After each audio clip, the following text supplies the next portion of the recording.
Hello. I thought I'd just go on live. I had some time that was still allotted to me today for StreamYard. Don't know if anybody will show up, but yeah, I just thought I'd come on and start yapping away and see what would happen. Um, yeah, and that was just YouTube telling me that I'm live. Yeah, that's always helpful. Thank you, YouTube. I didn't know I was. So yeah, there seems to be one person here. I don't know. If you are, say hello. And I have no basic topic that I was going to start talking about. Or at least I didn't have any thoughts of that. I was just a bit bored. I was having trouble reading, sort of nodding off, and so I thought. And I've been looking at some other science fiction paperbacks. I've been doing this for Brandy Book Eclectic has started the um, uh, uh, paperback parade. So I was looking at a few other paperbacks to see if I could do another one of these shortly. Hello, Michael. Good evening. Yeah, and and I had these two here, and No Room for Man by Gordon R. Dickinson, and All the Traps of Earth and Other Stories by Clifford Simak. It's black and white, but it's they are both Richard Powers covers. Hi, Micah. So yeah, so there's a few people coming here, and hi, Nathan. Yeah, it sounds like it could be a bit rainy out there. I think the cars on the road sounds like it's a bit wet. It's been raining for days or weeks here now. I don't even know when it hasn't rained. Uh, it's when I see the sun, it's going to be interesting. I think it peaks out occasionally. But yeah, I was just mulling over the possibility of doing another paperback parade of Richard Powers, who was very influential and big science fiction illustrator, especially of covers. And to me, I always think of it. He looks very psychedelic. And then there's a couple others here that I've got, which I haven't actually looked up to see who did them. These almost look like the two same artists, I would say, but they're Ace, and Ace generally do not say who their artists were. That's a bit of an issue. Oh, this one says cover by McEwen, which I don't know. I've not heard of him before. Yeah, it's a bit it's been off and on here, but it just seems like there's more wet days than not. Uh, but but yeah, and it is finally, I think, getting cooler now. It changed very quickly for me here. It just seemed that it went from being very warm to all of a sudden comfortable now. And I don't know what the temperature actually is. Um, it's saying it's 15 degrees Celsius out, whatever that is in in Fahrenheit. So yeah, so what's everybody been up to this week? The week is almost over, and I've been reading, uh, just continuing to read uh, the M.R. James stories, Count Magnus and other stories, and hopefully I'll get another one done tonight.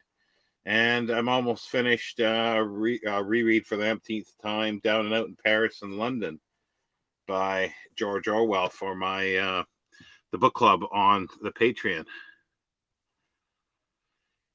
Yeah, the vintage artwork is really good. Yeah, I really enjoy the old ones. They're nothing like they are today, and especially when you get some really nice quality paperbacks that are still in nice condition, not destroyed by time and people.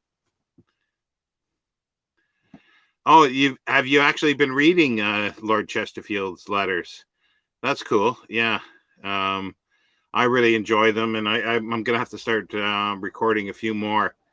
I get kind of tongue-tied with my COVID brain at the moment of his convoluted sentences where there's so many subjective clauses and back and forth. It's sometimes hard to keep his train of thought in my train of thought. Really, yeah, I've got to get reading Middlemarch. I haven't picked that up yet. Yeah, I've got to. I do want to reread Dracula. It's been about. Oh, it's almost been 10 years since I've read Dracula, so I really it's really due for another reread. And I want to read the Leslie Klinger's annotated Dracula. I've got two. I got an older annotated Dracula as well, and it'd be kind of interesting to contrast those back and forth and see what the differences are. Because well, Leslie Klinger is really good at annotations. I do know, especially from his Sherlock Holmes ones, and I also want the Baring Gould Sherlock Holmes ones. Speaking of that, yeah, I know. Yeah, I've seen your videos up, Micah. Yeah, I listen to them a little bit, but um, I don't really care for listening fiction read to me for some reason. I don't mind essays and nonfiction, but fiction I generally stay away from for myself. Yeah, it's Leslie Klinger. It should still be in print. I think even in hardcover if you want. It's not that expensive. It's and that will be the next one that I read. But I also want to read it in conjunction with what is it? Skull is his name. Biography, In the Blood, I think it was called. It was a massive biography he did last year.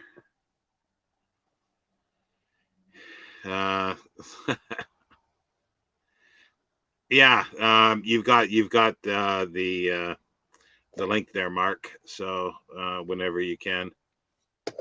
Yeah, I keep getting. I've got the second announcement now by uh, from YouTube to say I'm live. I wouldn't have known that. Yeah, I do like listening to stuff, and that's the thing. I say this, and then I go and do readings on live, so I should keep my mouth shut. Actually, hi, Amy. Yeah, I was just talking. I don't like listening to people reading stuff. No, I wasn't saying that. Fiction that I like listening to nonfiction being read, and then that's why I said I should keep my mouth shut because I do a lot of it as well. So, but yeah, I just what else? There was something else that I was going to mention. Oh yeah, Kurt, that's what it's just yeah.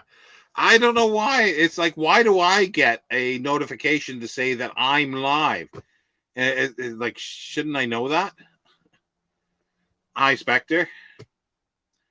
Yeah, it's no, my brain is like a sieve. Oh, yeah, I should be reading. I want to do another Wells story this week. I don't know. Is anybody that's watching is reading along or doing any of the Wells reading, the H.G. Wells? That's sort of an ongoing meandering project. It's going to be, I think, of going through all his fiction, sort of as chronological as possible. Yeah, they are weird. Not as bad as Instagram though. Yeah, yes. I did see that that he did one, and I think that did he do the Neil Gaiman's? Because I knew there was a great big Neil Gaiman American Gods annotated, and I saw Michael K. Vaughan had it on the shelf, but I don't know if that's Leslie Klinger or not. I meant to look that up, and I just haven't. I haven't looked that up. It's the the annotations are really good, and I thought for a minute you said the Scandinavian edition, because that just reminded me there was something that came out a couple years ago with regards to Dracula. There was I think it was Scandinavian translation of it, and it's been retranslated back into English, but it's got some differences to it that I think Stoker had authorized, and but I think it's now out of print. So it's like by the time I heard of it, it was already out of print. But yeah. Now, how did you do it? Like, oh, sorry, I'm jumping around here, I know, but I was just going back to Klinger's annotation of Sandman, because that's graphic. That's a comic book, right? Is Sandman. So how does he do that? Does he is it just the panel on the page, and then in the wide margins he puts his annotations like he would normally for an annotated edition, or is are there extra graphic material? I like I say, I've never seen it. I saw it and I thought, oh, that's a little different. I don't know if I've ever seen an annotated. I'm sure there must be, but I've just never seen an annotated comic book or graphic novel slash whatever you want to call it. But but yeah. Hello, Aaron. Sorry, evening, Aaron. But yeah, so yeah, so that's sort of where I am at the end of the week here. I'm just twiddling my thumbs this evening a little bit. I just didn't have a very good day, so I thought I'd just come on and see how things were. Oh, here we go. Yes, wide margins utilized for oversized volume and hardcover. Yeah. Hmm. I've never ever read the Sandman. I've never been a huge reader of graphic novels.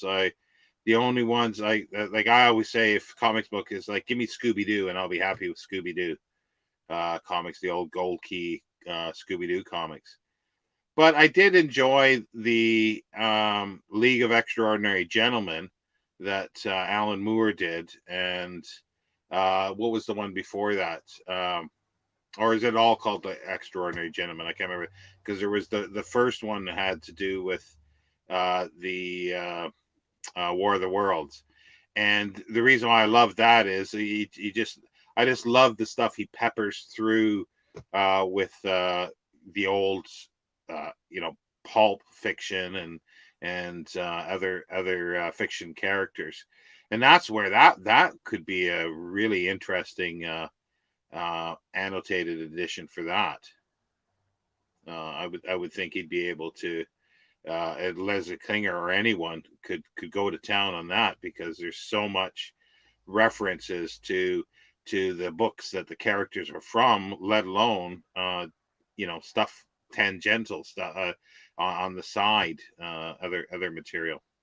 So, but yeah, but does anybody else know? I was curious. I can always look this up on my own time, but I'll probably forget it. Does anybody know if there's any other graphic novel annotated editions, a la the Sandman that Leslie Klinger did? I'd be curious to know that. Because yeah, and they're a huge market for these things, because they must be, because when I see the prices of these omnibus editions that they put out, Um, that they, there must be a market for it for the prices. Alan Moore pulls all the Victorian characters into a great story. Yeah, yeah. I've only read actually the first two, and is there four parts? I think now. There was one that was banned in the UK here. I think it was banned, even though he's from the UK. I think it was banned here for a while. Was it the Black Dossier? I don't know. Something came up. Somebody told me that, or I came across that at some point.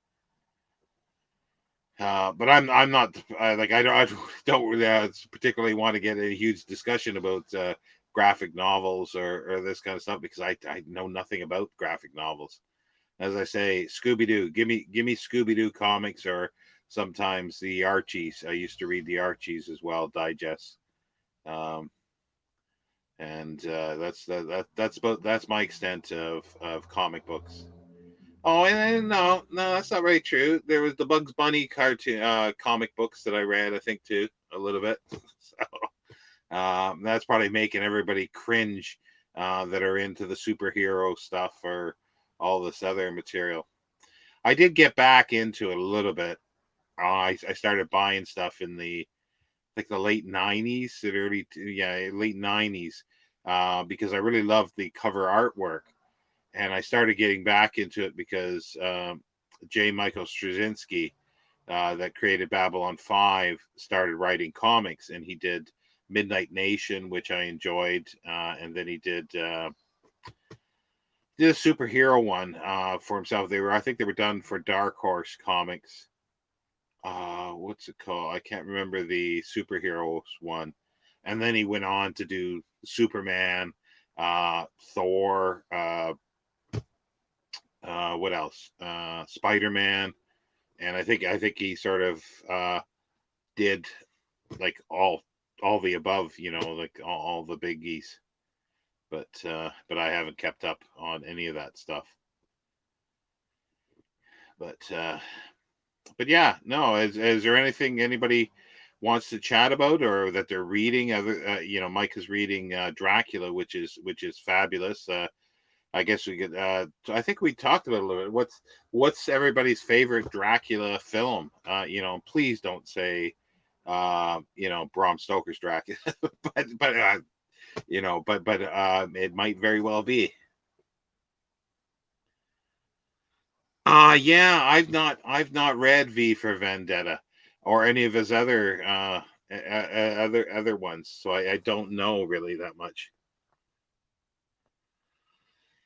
No, I never really got into Conan that much. I read some of the novelizations that were done, which are the L. Sprague de Camp ones, but I never really, um, I never really got into Conan, and I picked up the first of the Del Rey editions that are the original ones, and I started reading them, and they didn't they haven't pulled me into it for some reason, um, and so I haven't invested any more time in it or getting the other ones at all. Um, who's the guy who wrote Ghost World? Is he still around? Ghost World. I don't know, Brandon. I don't know what that one is. I mean, I'm sure somebody else will know. Reading Drew. Oh, Drood. Yeah, I do want to. All I've read of Dan Simmons is the Hyperion Cantos and the couple stories that were sort of precursors to that, and the short story sequel to it. That's all I've ever read of Dan Simmons, and I really want to read more. Ah, yes. Oh, yeah, that's a fabulous film. Oh, what's it called? Fierce Vampire Killers. That's fabulous. That's a fabulous film. It's his first directorial debut. Spectre said I picked up Tolkien's version of a legend of Sigurd and Gundren and Sir Gawain and the Green Knight today. Oh, okay. That could be interesting, yeah, because you don't see like I think his stuff is more in the academic circles for that, because they I don't think they're popular translations, that's for sure, or studies. A series? Oh wow. Let the Right One In series coming soon. I no idea. It must be for something like Netflix or something like that. I had no idea. I have not read any of the Discworlds, Marcello. I've not read any of them. Um, they were never really much that they never pulled me. And I haven't plunged into reading any of it. But saying that, who was it that was talking about them? It was somebody I was talking to on it might have been on a live, and was talking about that he actually has footnotes in a lot of the books, and I thought, oh, that could be interesting, and I'm curious at that. So it'd be kind of interesting, possibly, to delve into some of that.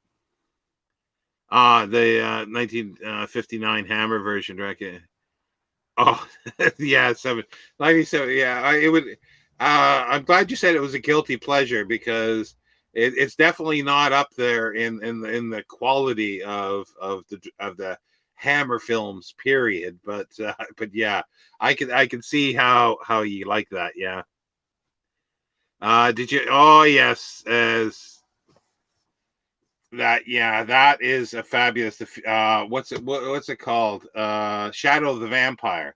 That is fabulous. It's the only film with Malkovich that I like. It's the only thing that I've ever seen of him that I like. And yeah, William Dafoe. I always want to say Daniel Dafoe.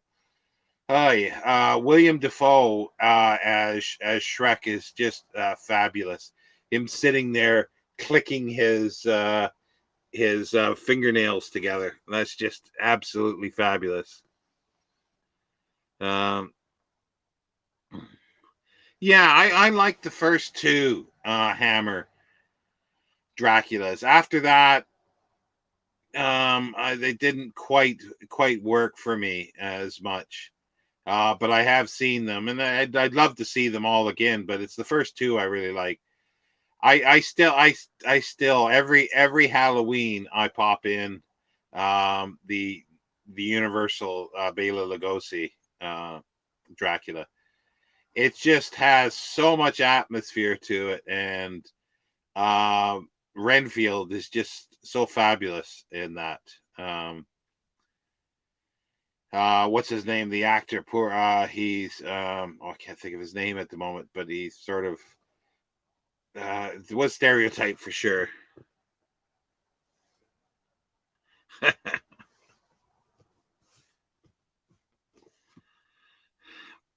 uh, oh well, whatever his name is, the actor's name, Malkovich. It's the only film I like by him. I don't think he's a very good actor. There's something about him that rubs me the wrong way, but I really do like him as as the director, Murnau, in the Shadow of the Vampire. I really enjoy that, and it's one of those films that people just don't really um, know about. I think a lot of times. Oh, hi, Scott. Yeah, sorry, I was chatting to you a little bit on Voxer, and then I just realized that I had some time left on for this month's StreamYard, so I figured, well, I might as well use it or lose it. So I thought I'd come on. Rounders. I don't think I know the film Rounders. I'm not sure. The Hammer Dracula films have a quality. Uh, yeah, the boobs ratio with more later the screen means less of the former. Yeah. Yeah, well, that was part of Hammer thing. It was, glorious color, the Technicolor, and blood screams, and lots of cleavage. That was sort of their claim to fame, but there was a little more to it than just that. Oh, I think we've got somebody here coming on here. What are you doing? You've got me. You've got me for half an hour. I've crawled out of bed to join in. So you got your phone? Are you using your phone on sideways or what? I've got the iPad, but it's There you go. Yeah, but the camera, because the camera's like, I don't know. All right, yeah, if that's better, but No, I can't seem to angle it properly. Oh, okay. If that makes sense. So how are you feeling? It sounds like you're a bit congested. yeah, I'm a bit. Yeah. I was just lying on the bed reading, and then my phone went off several times saying, "Oh, Sean's doing a live." I thought, "Oh, without me, how dare he?" Yeah, well, I don't know if you've been following. We've been talking about this, that, and everything. Brandis, yes, it's very underrated. Yeah, that would be kind of cool if Criterion does do Shadow of the Vampire. You'll have to YouTube John Malkovich and Bill Harder. It's funny. Okay, I don't know that. And Scott says hello. Hi, Scott. We were having a discussion about what is the golden age of science fiction. Okay. Yeah, I mean, well, Scott and I were through Voxer because I was that's doing my research for it yesterday. Actually, I was looking at the what do they call it? Radion age, is it? What? Radion age? Radon? No. Are you talking about comic books or what? No, science fiction books. It's like some name they gave to like late Victorian, early 20th century. Oh, that's got to be something new. I not really come. I think I know what you mean. Like like sort of more or less ray guns or something like that. By sound. No. It sounds like a metal or some kind of element like radon, radium. Where do you see this? Around. Yeah, well, just don't it's there's so much stuff out there. It's like they were talking that everybody seems to be able to define anything in any way at all, but they usually use, oh, it's because that's what I'm used to, that's what I watched when I was this age, so therefore it's classic, or that's the golden age because it was this. And I'm going, that's a piss poor way of defining an age of a genre, I think. For yourself, that's what you like, but to define it for other people, nah. Yeah, Roman Plants. Yeah, fierce vampire killers. That's just fabulous. There's radon levels. I guess I just never came across that. That must be something new. Because usually scientific romances is the material that's referred to, or fantastic fiction is the best description of that stuff pre 1900, I think. Yeah, hang on. I'm gonna look it up. Because the reason why I say that is because the term science fiction wasn't codified and explained until the mid-20s, so therefore people started writing for that description, so therefore, and then so that became what science fiction is, and then you're trying to put those terms on something that never were around at then, so it's always difficult to do that.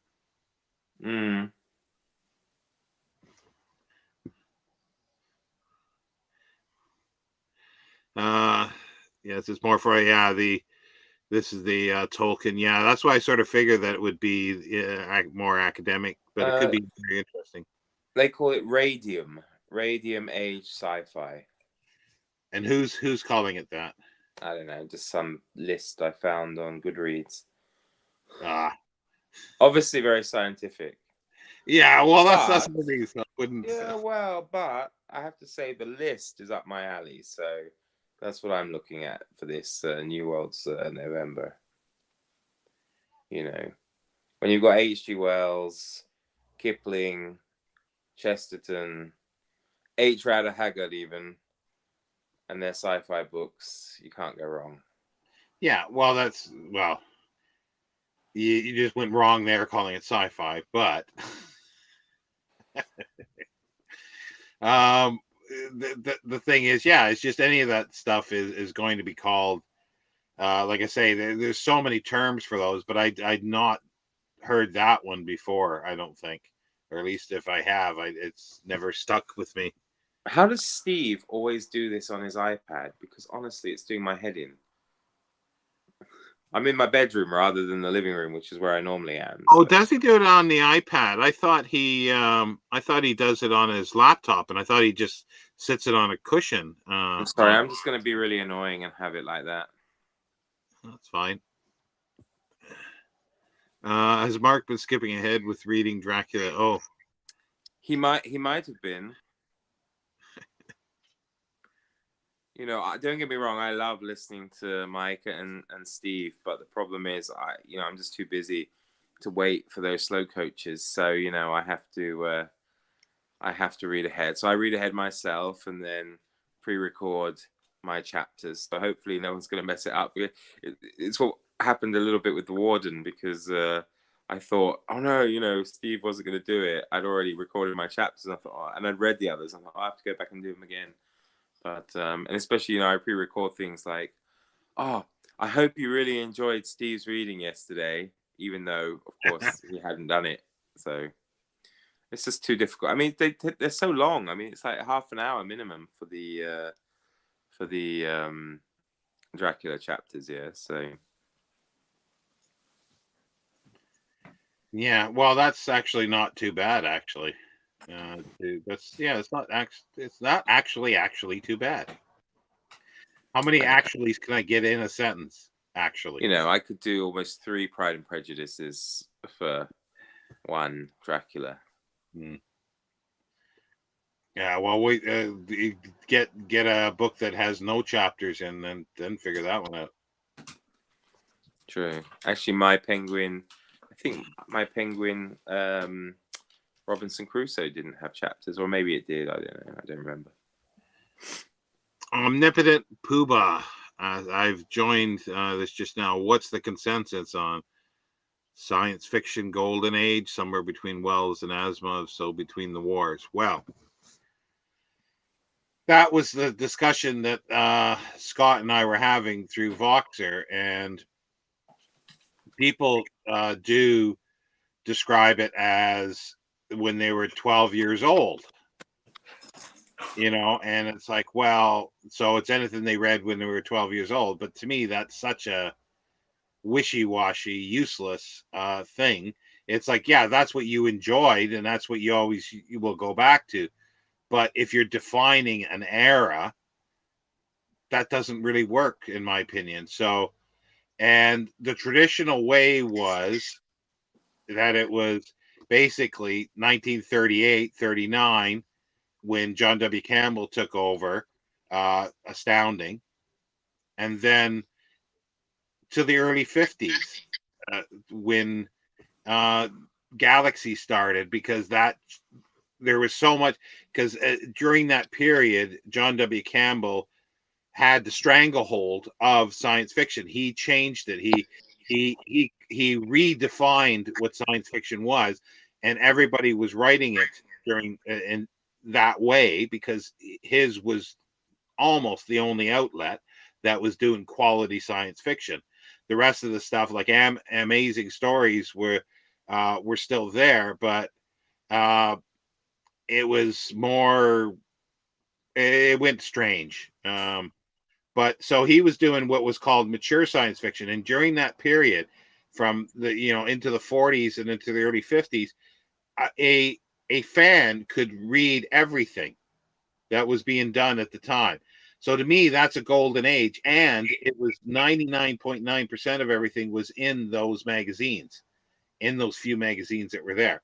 And then all of a sudden in the late 40s, you've got the magazine of science fiction and fantasy that's coming up, which is taking science fiction in a little different direction. And then in the early 50s, 51 or so, H.L. Gold starts Galaxy Science Fiction. Then that stops the stranglehold of John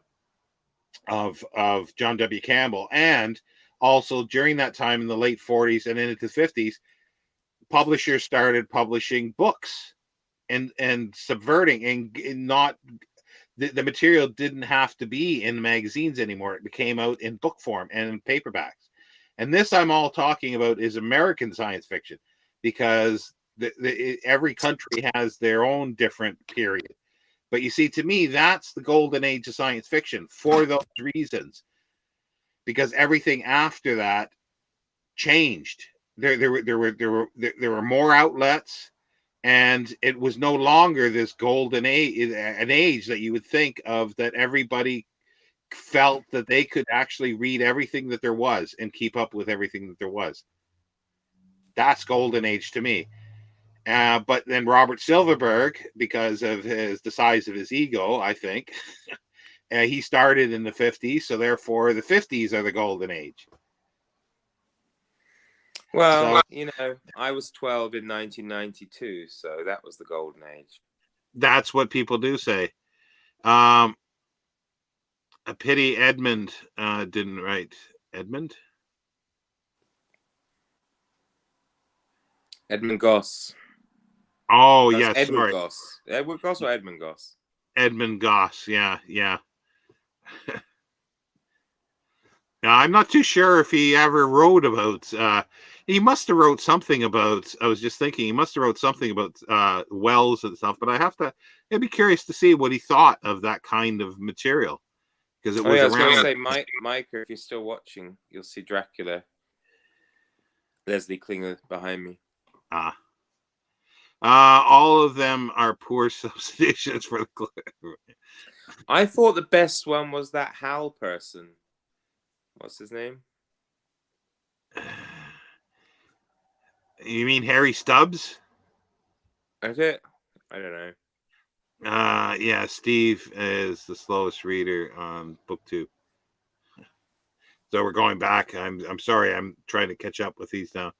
Have either of you thought about a bookshelf tour for a video? Well, I don't think there's enough. We all won't live long enough for Sean to get through his bookshelf tours. So, you'd have to start. You probably have to be 5 years old in order to get to the end of Sean's.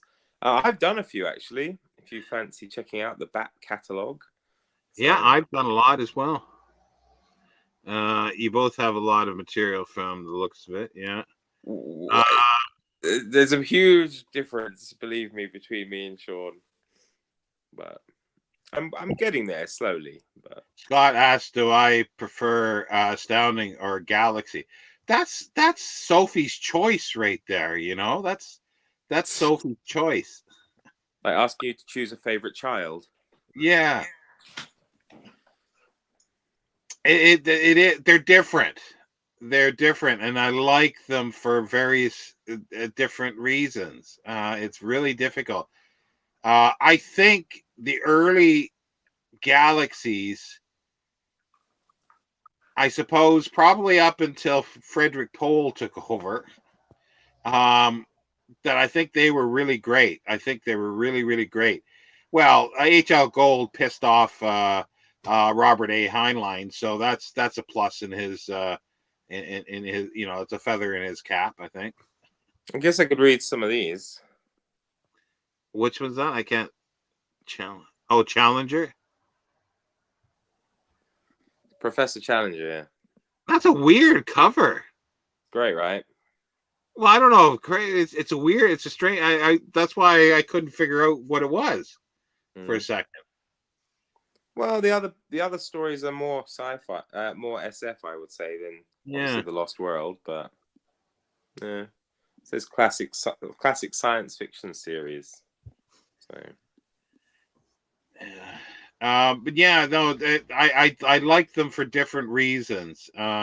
Because Astounding, there were so many great writers that I like that started during that period, and started in Astounding. But then again, Clifford Simak didn't start in Astounding. He started in a basically a Gernsback. Was it a Gernsback one? It was the Thrilling Wonder Stories, I think it was. Mm. So, and that was an Kind of weird. I don't normally get to look at these books. I'm not sitting here very often in this room. It's kind of nice. Why is this science fiction? I have no idea. I always thought it was just I haven't read it yet though, but people do say it's science fiction. Oh God. Well, there is. Is there time travel? I can't remember. I try to block everything by him. Basically. All right, not a fan then.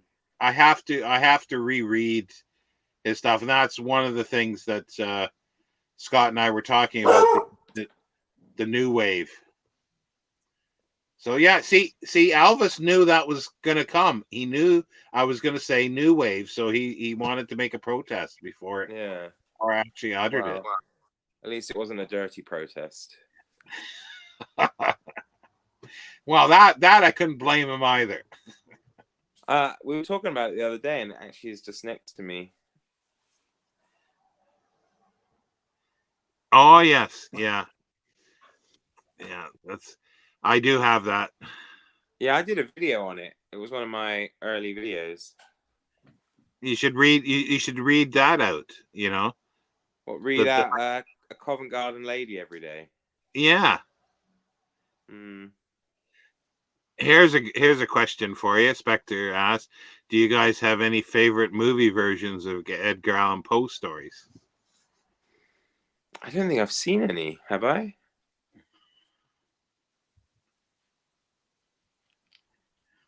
I must have seen them. Maybe I've. No, I don't think I have. I don't know. I really love, and I can't. Roger Corman. Yeah, I couldn't think of his name. I was blanking on his name. Roger Corman's versions with mostly Vincent Price. I love those. They're a bit hokey, but they are, I think, some of the best. But I also do like the 30s, the Black Cat, and what's the other one now? I can't think of the other one in the 30s, but they weren't really.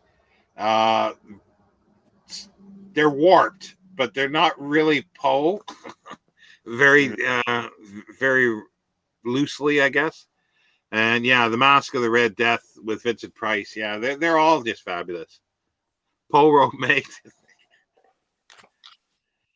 Well, he did. I have yet to read. What is it? Arthur Pym. Was it Arthur Gordon Pym of Nantucket? And so Meg might show up in there, Steve. She might show up in there. Well, you've read it, I'm sure, but I haven't, so I'm leaving it open. Slaughterhouse 5 does have time travel in it, but it's irritating because of the misinformation that spread about the firebombing of Dresden. Oh, okay. Don't quite remember that. Oh yeah, the Fall of House of Usher, hilarious when I watch it now. I love it though. I love those. I really, really love those Roger Corman ones.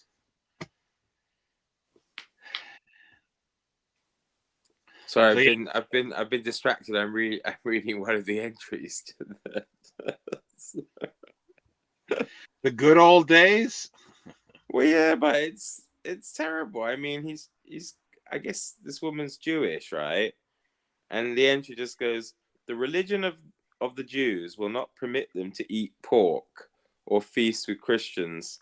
How strictly this lady may adhere to particulars in her articles of faith, we cannot positively tell, but this we can say for truth, that she has not the least objection to Christian, that's a new word for me, concupiscence, and will open her synagogue of love even on the Sabbath. either to Jew, Turk, or infidel, if they think proper to call on her as above. This young Israelite renounced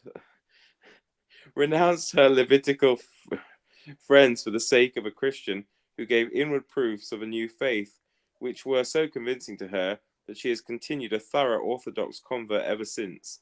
She is of sprightly disposition, has good teeth, and dark hair. Yeah, Happy days, eh? Happy days.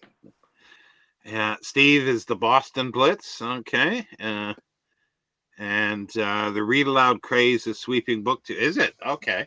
Well, how about, Steve, next month we do the read aloud of Harrison's Book of Ladies. Oh, dear. I think it is. There's a lot of read alouds going on at the moment. That's it, Hamilton. That's right, you know. Your palace of pleasure, your synagogue of love.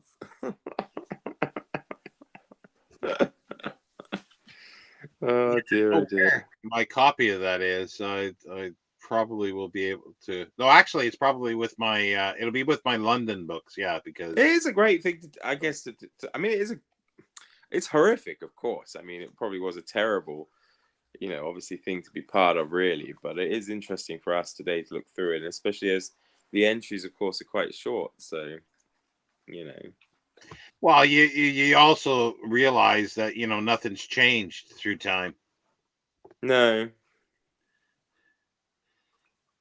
See you, Scott. Thanks for dropping by. And sorry, I think I jumped out of your the Voxer conversation. Bye, Scott. See you later. Origin of Species.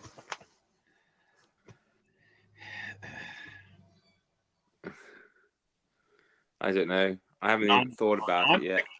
Oh, okay. Non-fiction November. So.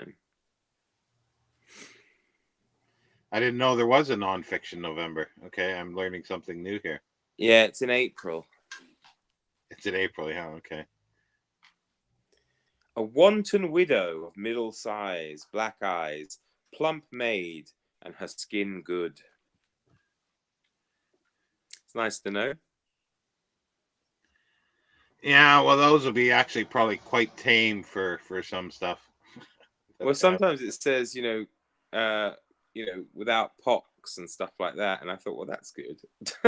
You know? Well, that's like, yeah, it's the kind of thing where you see these pictures of or, you know, hotels or the motels that say clean sheets. They have to actually say clean sheets. Yeah. It's true. Yeah. Well, that's sadly the truth. Yeah. Yeah, I don't know what you could read. You know, something that would be kind of cool to read. Like I still think that would be somebody's travel journals. Like, I mean, exploration journals. That would be something that would be cool. Yeah, I haven't got a copy of S. Standfast's Tales of Egypt. No, I mean somebody's actual journal, because usually a lot of times they rewrote their stuff, but if you could actually read the journal entries, they're more visceral. You just reminded me, you know, before I was rudely interrupted and forced to join this little show, I was just perusing through the first pages of the River of Gods. Yeah. Yeah. And I love the way how, you know, were we talking the other day about how, like, you read something and then suddenly, you know, either everybody else is reading it or things relating to it crop up. Well, she gives a description of Burton that is given by Bram Stoker. Oh, really? And the way Bram Stoker describes his canines gives the idea that perhaps, you know, he may have been a model for Dracula. Interesting, right? Yeah. I didn't know that. Exploration, yeah, for the Victorian. Why would that get you canceled? Because they're all dead white men and dead white women. Well, that's what I mean. Like read something like read what's her name's letters. Mary Montague Wortley whatever her name is. Lady Wortley Montague I can't think of what her name is. I know who you mean, but I don't know. Can't get my brain around that. That's the problem with reading some of this stuff, like Lord Chesterfield's letters. So it's like the way he structures. They're really. I like the way he writes and he structures, but when you haven't read it already, it's like, okay, no, I didn't read that right. I've made a different meaning to it than it actually says.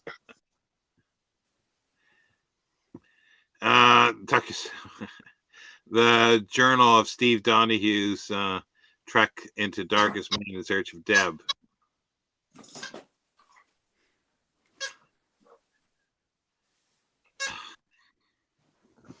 Hang it all, Steve. That's what I say. So don't read any history, Steve. Don't read anything, any history, anything that's not right now. I'm past all this at the moment, I think. Steve's got a new biography of Samuel Adams for November. Oh, is there a new biography of Samuel Adams? Okay. Not surprising, I guess. There's a lot. There's always there's kind of Steve. How many sort of presidential biographies come out every year in general? American presidential ones. Let's say dead presidents, not living presidents. How many come out every year, roughly? I bet it's in the dozens. I wonder which president has like the least number. Oh, that'd be interesting too.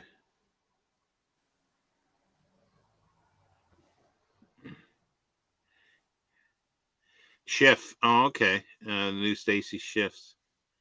Oh, okay. Oh, okay, yeah, she's the Cleopatra and the witches, yeah. Oh, I was thinking of her for some reason, and I'm going, oh, okay, but I wasn't sure if that was her. Did you read the Cleopatra one? No, I haven't. I know of it, and very good.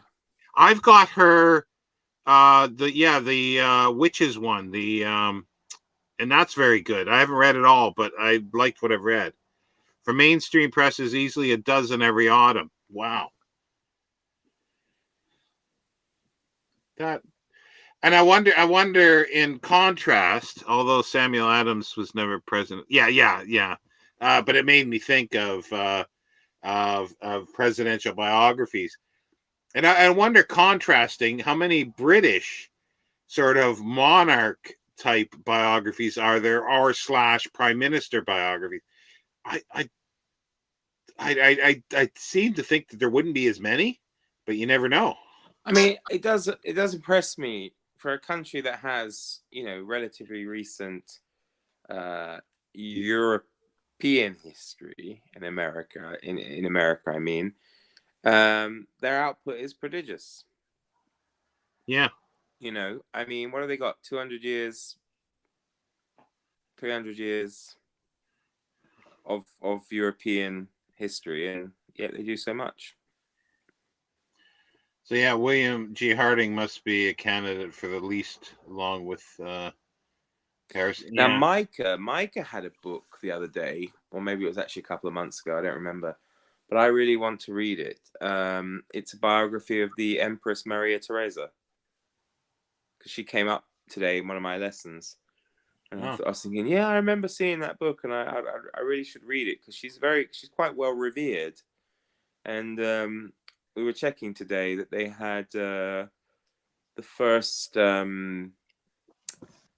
foray into compulsory education, and in Bohemia was in the mid 18th century when she was empress. And you think we didn't have it until the 19th century in the UK, or in England, UK, yeah. So, sorry, I'm very sleepy and ill. Steve, that the Lincoln, is that it wasn't? Am I thinking of a trilogy that's being done, or is that something else? Is that a trilogy that's being done of Lincoln? I mean, I don't mean to be rude, but I mean seriously. I mean, I've never read them, but it does seem to me. I mean, how many books can you have on Abraham Lincoln? Ask Bill Rutenberg. He's probably Yeah, I got know, but like, what is it? Just people's interpretations? I mean, if you're just reading a biography of him, surely there can't be like so much new information all the time coming out that warrants, the fact that the man probably has. I don't know, Steve. What's your estimate in your experience of books where the main subject is Abraham Lincoln? probably a lot.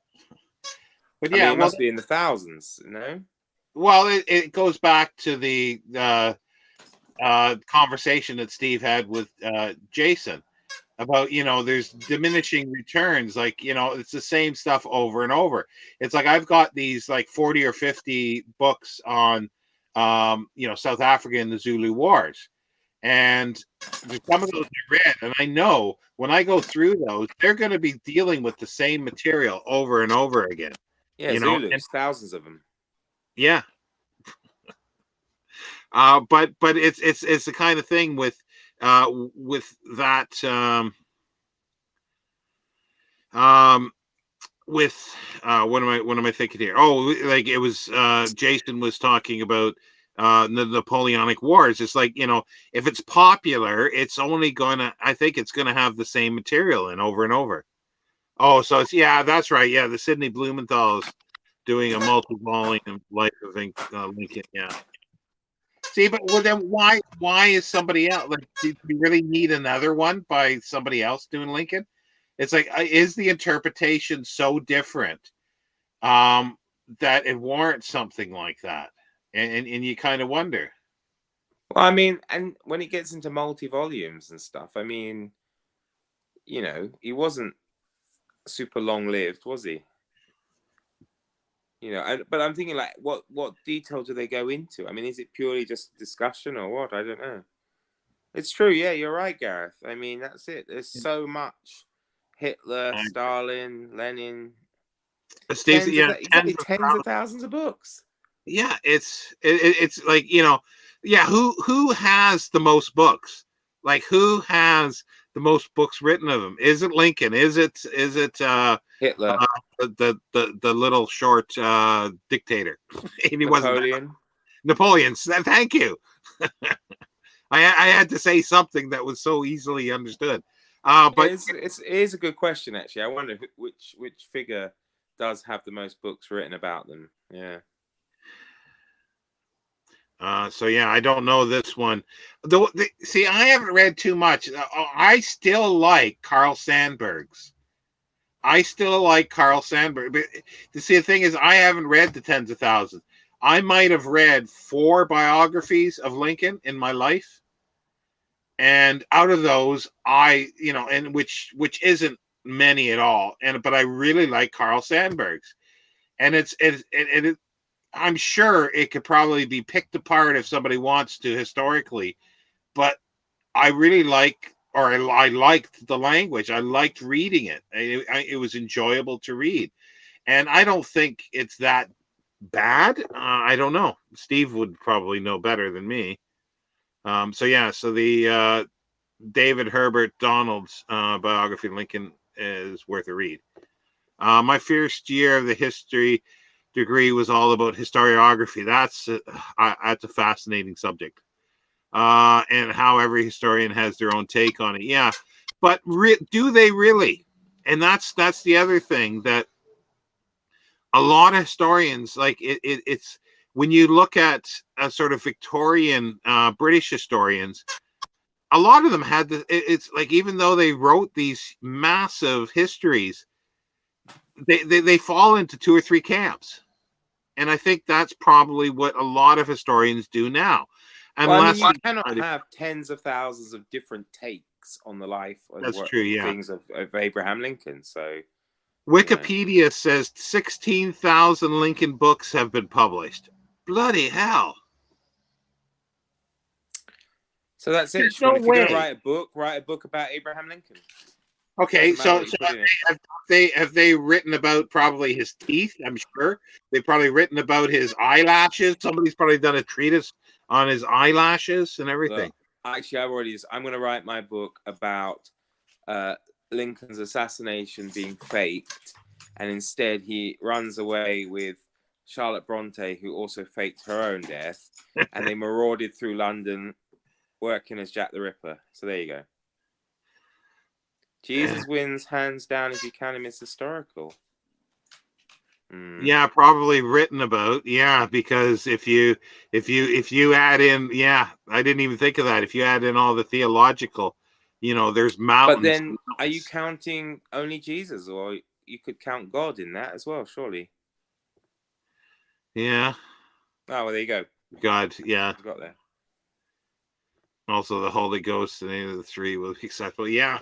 No, it's amazing. Like, it's anything. Like, and that really, like, it was something like Jason started saying something in that thing, that it's something that I've thought of a long time, but I've never really heard anybody talk about that type of thing where you get 100 or a couple hundred books on a subject, popular books. The academic stuff can be different, I think, and they have their own problems by themselves.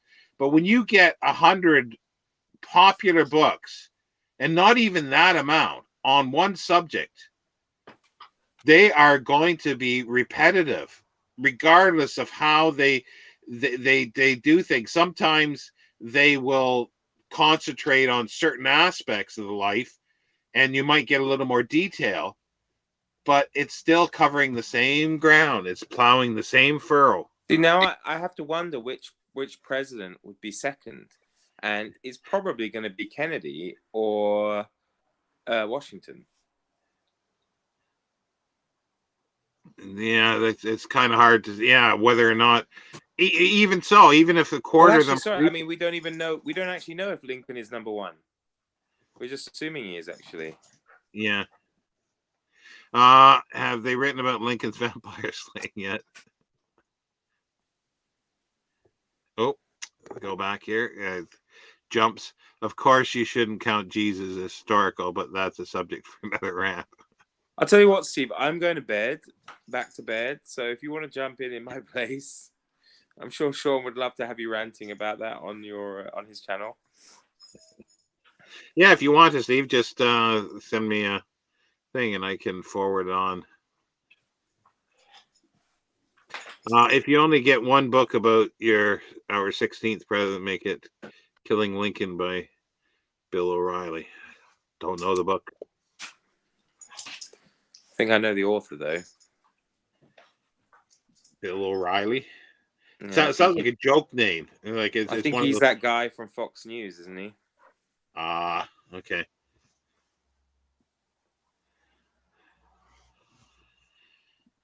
Did he? Huh. So, I mean, how many hundreds of pages do those 8 hours take up then? Well, that's the thing. It's like there is something that attracts me to big biographies. Like, I mean, multi-volume biographies. I really like the idea of the Churchill biography that was started by Randolph Churchill and finished by Martin Gilbert. I forget how many volumes it is, but then there's like another 20 volumes of documents, which are really cool. I'm just looking. He lived for 91 years, and he packed a ton into his life, right? Yeah, but still, it's like, how much can you? And I'm exactly. really, but I'm really waiting to get I like Henry James, and I want to read the 5-volume Leon Eddles biography of it. And it's like, is there enough to really warrant 5 volumes? And I'm going to enjoy it, but it's like, you do kind of wonder. It's like some of the minutia doesn't really matter, Well, Bram Stoker, when he was writing about Richard Burton, was doing so in a 2-volume work about Henry Irving. Right, yeah. So if Henry Irving can get 2 volumes. There is a big volume that I think an 800 page volume of Henry Irving I wouldn't mind getting. I can't remember who wrote it. And it's just I Marty just want one Branstad? of, Oh no, his was in 2 volumes. But big. Well, you know, yeah, but I don't think he completed it, did he? I don't think Stoker ever got it done. I don't think it's. I don't know. Yeah.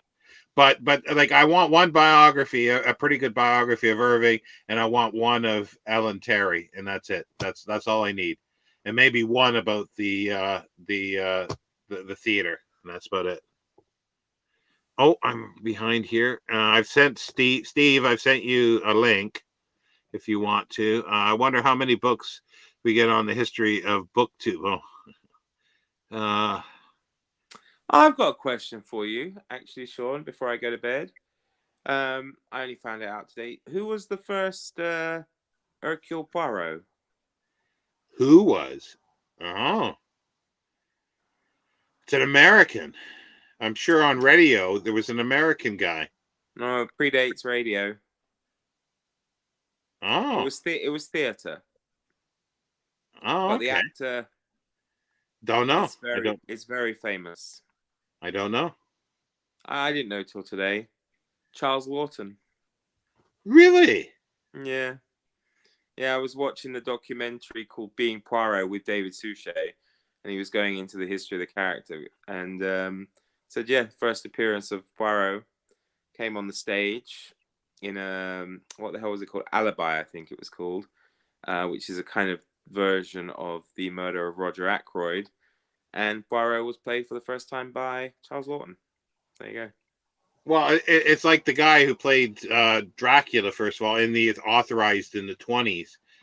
He was popular on TV. I can't think of his name now, but he was popular on TV shows, and he actually showed up on other Dracula films and TV stuff as well. But he was the first one to play in the theater. So I can't think of his name, but no, I had the first filmed Poirot was an actor called Michael Horton, and he didn't have a moustache. Can you believe that for a liberty? Yeah, but then you look at what's his name in the newest one. That's all I can't get past the stash. Kenneth Branagh. Yeah. Oh God. There's no way I could watch that. Because of that. Like I know it's my fault. Like it's a fault on my side, but there's no way. It troubled me as well. It troubled me no as way. well. Garrett's got a couple things here. Speaking of researching history, my favorite thing I did in my course was reading the first-hand accounts in the library records, the primary sources. Yeah. And oh yeah, he still needs to read his Thelma Todd. Yeah, it's a fun read, but as I say, I wouldn't say it's a scholarly biography of her. That's for sure. Well, that's not very nice. If Gareth wrote it, Garrett didn't write it. He just said my biography of Thelma Todd. Yeah, that he owns. I guess I don't know. Steve's not showing up. I don't know. No, he's done a runner. He's done a bunk. Got scared. Either he's getting his pants on. Yeah. Well, no, he wouldn't bother. Maybe he's taking them off. Getting ready to come on, taking them off. But yeah, or maybe he's just doing a quick count of how many Lincoln biographies he's got in the house. Oh, it's just it is amazing. But no, it's just getting back to the like Jason's thing of when you get popular histories, there's only going to be so much, and I do like reading them because I do like where people take their takes, but after a while it does, and especially see Jason I think went through all that material very quickly, and that's a killer. If you do that kind of thing slowly over years or decades, and you occasionally read something new, then you might or at least for me, I forget half the stuff, and then I sort of remember it as I'm reading it. But yeah, I don't know. Anyway, yeah. So you're fading there, and I don't know if anybody else. Is there anything else? Did you want to? me to continue talking about history or interpretations, or well, I don't know. Yeah, you can. You can. I will leave and I will listen from the bed, and I could be asleep in 5 minutes. So. Yeah, but I don't know what else to talk about now. We've covered some most of the things that we were. Why don't you mention this month's forgotten misplaced author, because you seem to know a bit Oh, about it and it sounded very interesting. So I'll leave you with that, and I will say goodnight to everyone. Sorry I wasn't more active, but I'm just feeling a bit there. So, and yeah, we'll be back on the weekend, won't we, Sean? So yeah, we have a special guest who's actually with us at the moment, but we won't say who. Elvis, are you all right? All right. Good night, everyone. See you later. Right. Cheers. Bye, Sean. Cheers. Let's see here. We got. Can't join. Steve here says. Well,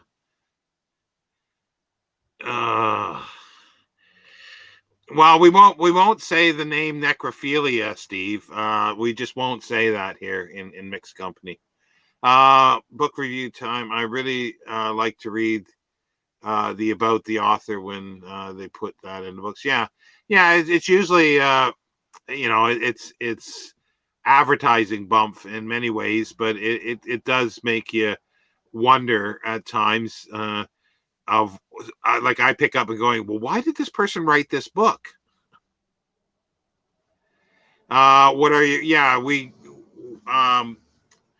Hamilton. We're going to do our normal Saturday live stream, and we'll have our guest. We haven't had a guest for the last couple of weeks, I think, or sometimes things happen in real life. People actually have jobs and do things, and things come up. So sometimes we don't have a guest. So we have a guest on Saturday, and we'll be doing that, and then our normal Wednesday one.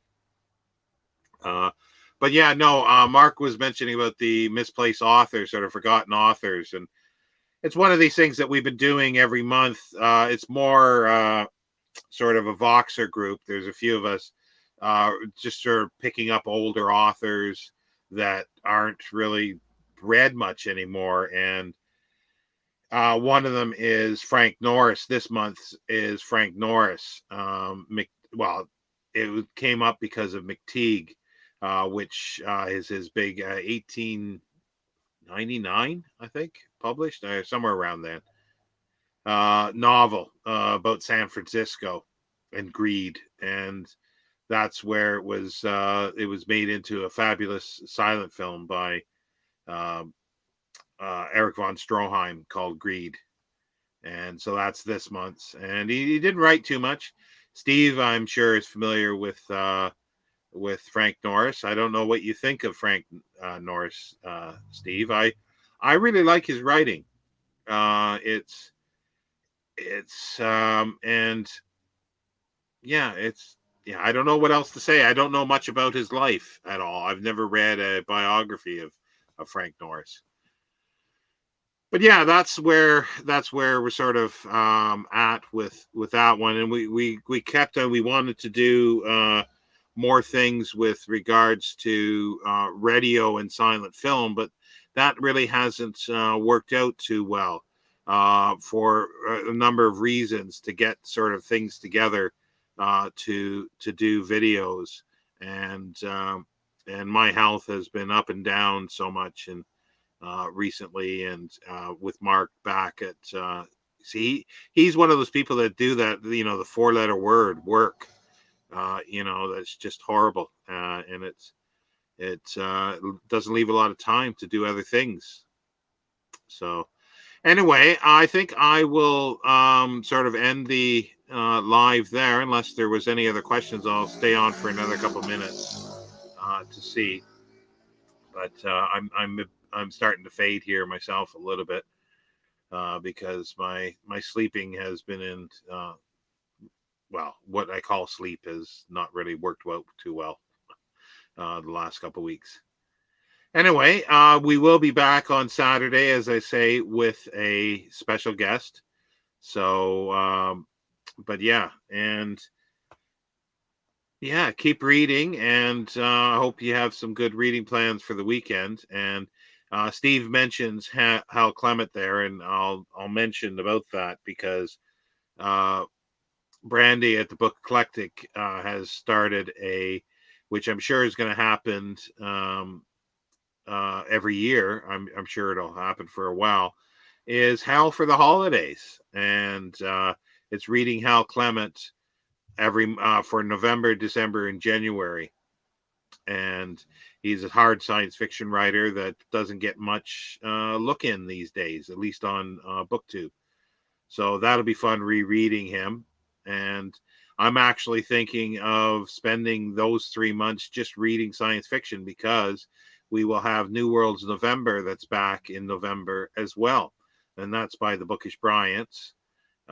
So definitely check that out. And yeah, there will be lots of science fiction for especially November. And I think I'm going to continue that on through for December and January because I have so much to catch up on science fiction wise. So I might do that. Other than a couple things that I'll be doing outside of BookTube, and I always read at Christmas time the Christmas Carol. But anyway, oh, thanks, Gareth. Yeah, and yeah, I'm going to probably read. I'm going to read a M.R. James story, and I think that's probably it for me for a rest for about 2 or 3 hours. Then I'll be back up in the wee hours to do a bit more. Anyway, take care, everybody. I will see you next time. Bye for now.